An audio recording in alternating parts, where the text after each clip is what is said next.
தமிழ் சொந்தங்களுக்கு வணக்கம். மூலிகை மர்மம் அப்படின்ற தலையங்கத்துல நம்ம பல மூலிகைகளும் அந்த மூலிகைகளோட மருத்துவ தன்மைகளையும் மருத்துவ குணங்களையும் பத்தி பார்த்துட்டு வந்துட்டு இருக்கிறோம்.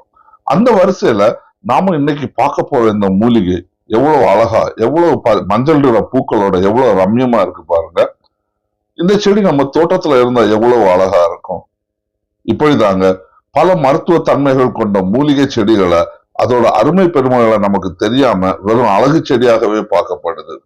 இயற்கை நமக்கு கொடுத்த இந்த அழகான செடி சாதாரணமா புண்களை ஆற்றுவதிலிருந்து மலேரியா, நரம்பு தளர்ச்சி, முடக்குவாதம் இந்த மாதிரியான பெரிய நோய்களுக்கு கூட சிறப்பான மருத்துவ தன்மைகளை கொண்டுள்ளதுன்னு சொன்னா நம்ப முடியுதா? இந்த விசேஷமான மூலிகை என்ன அப்படின்றத நாம இன்னைக்கு இந்த வீடியோல பாக்குறதுக்கு முன்னாடி நம்ம வைத்திய திறவுகோல் சேனலுக்கு நீங்க வந்திருக்கிறது இதுதான் முதல் முறைனாலோ, இல்லைன்னா நம்ம சேனலை நீங்க இதுவரைக்கும் சப்ஸ்கிரைப் பண்ணாம பார்த்துட்டு இருக்கிறீங்கன்னாலோ உடனடியா நம்ம வைத்திய திறவுகோல் சேனலை சப்ஸ்கிரைப் பண்ணிடுங்க. அப்படியே பக்கத்துல வர்ற பெல் நோட்டிபிகேஷனை அழுத்தி விட்டுட்டு ஆல் நோட்டிபிகேஷன்ஸ் எனேபிள் பண்ணி விடுங்க. இதை நீங்க செஞ்சாதான் நாம போடுற அருமையான மருத்துவம் சார்ந்த வீடியோஸ் எல்லாமே உங்களுக்கு உடனுக்குடன் வந்து சேரும். நாம இன்னைக்கு பார்த்துட்டு இருக்கிற இந்த அற்புதமான மூலிகையோட பெயர் நாய்வேலை. இந்த மூலிகை செடிக்கு ஆசிய சிலந்தி, நாய்க்கடுகு, நாய்ப்பூண்டு, நாய்ப்பூடு, மஞ்சவேளன், வேளக்கீரை, காட்டுக்கடுகு அப்படின்னு பல பெயர்கள் சாஸ்திரங்கள்ல சொல்லப்பட்டிருக்கு. இந்த வீடியோவை பார்த்துட்டு இருக்கிற நீங்க ஒருவேளை இந்த செடி இல்லைன்னா இந்த மூலிகைக்கு உங்க ஊர்கள் உள்ள வட்டார பேர் என்ன அப்படின்றத தயவு செய்து கீழே கமெண்ட் பாக்ஸ்ல போட்டு விடுங்க. இந்த வீடியோவை பார்க்குற எல்லாருக்குமே அது பிரயோஜனமாவே இருக்கும். இந்த நாய்வேலை செடியோட இலைகளை நம்ம முன்னோர்கள் கீரையாகவே உணவு வழக்கத்துல கொண்டு வந்திருக்காங்கங்க.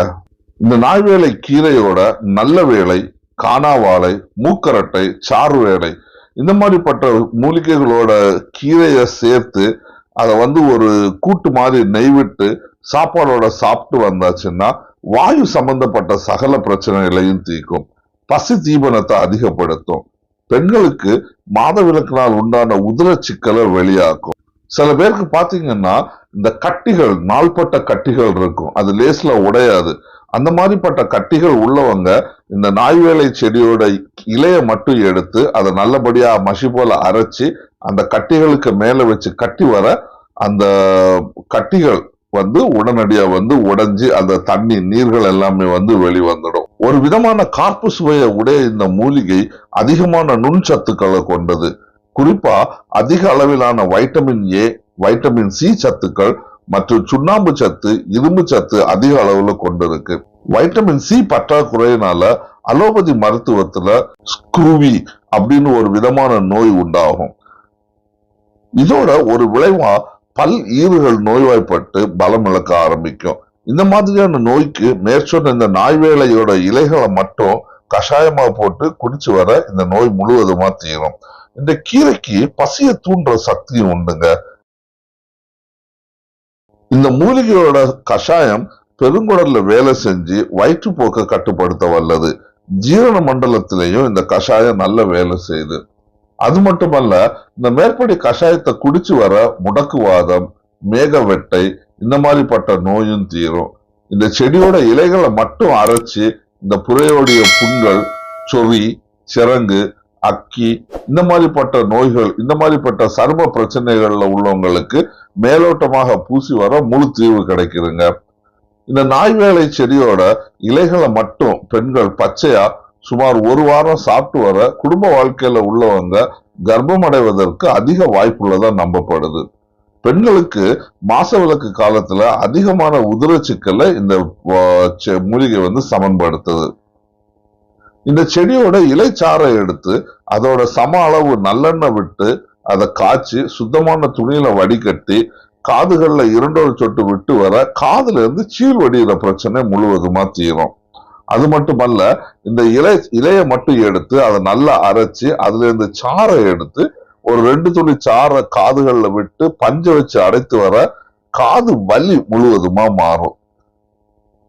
கல்லீரல்ல ஏற்படுற வீக்கம், அது மட்டும் இல்லாம கல்லீரலோட செயல்பாடு குறைவு போன்ற பிரச்சனைகளை தீர்க்கிற குணம் இந்த மூலிகைக்கு உண்டுங்க.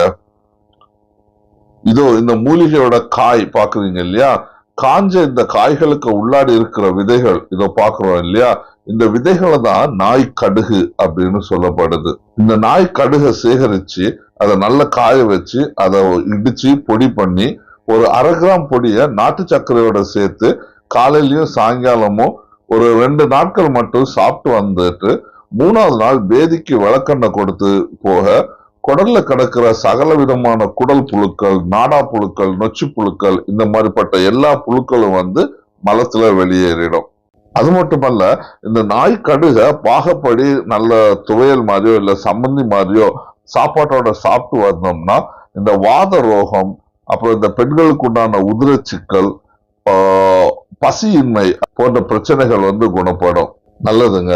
நாய் வேலை, நாய் கடுகு ஒரு அருமையான வீடியோவை, நல்ல மருத்துவ குணம் கொண்ட இந்த மூலிகையை பத்தி நம்ம இந்த வீடியோல பார்த்திருக்கோம். நீங்க பார்த்து பயன்பட்ட இந்த வீடியோவை உங்களுக்கு தெரிஞ்சவங்களுக்கு ஷேர் பண்ணி விடுங்க. அது எல்லாருக்குமே பயனுள்ளதாவே இருக்கட்டும். இந்த வீடியோல உங்களுக்கு ஏதாவது கருத்துக்களோ விமர்சனங்களோ இருந்துச்சுன்னா தயவு செய்து கீழே உள்ள கமெண்ட் பாக்ஸ்ல போட்டு விடுங்க. கண்டிப்பா நான் அதுக்குண்டான பதில்களை உங்களுக்கு தர்றேன். இந்த வீடியோ உங்களுக்கு பிடிச்சிருந்துச்சு அப்படின்னா ஒரு லைக் பட்டனை தட்டி விடுங்க. ஏன்னா நீங்க இந்த மாதிரி தர்ற ஆதரவு தான் எங்களுக்கு இன்னும் அதிகமான வீடியோஸ் போடுவதற்கு ஒரு உத்வேகமாவே அமையுது. வாழ பிறந்த மனுஷனுக்கு அடிப்படை தேவை விலை மதிப்பற்ற நல்வாழ்வு தாங்க. நோயற்ற வாழ்வே குறைவற்ற செல்வம். வாழ்க நலமுடன். மற்றும் ஒரு அருமையான காணொலியோட உங்களை சீக்கிரம் சந்திக்க வருவேன். அதுவரைக்கும் சொந்தம் தொடரட்டும். நன்றி.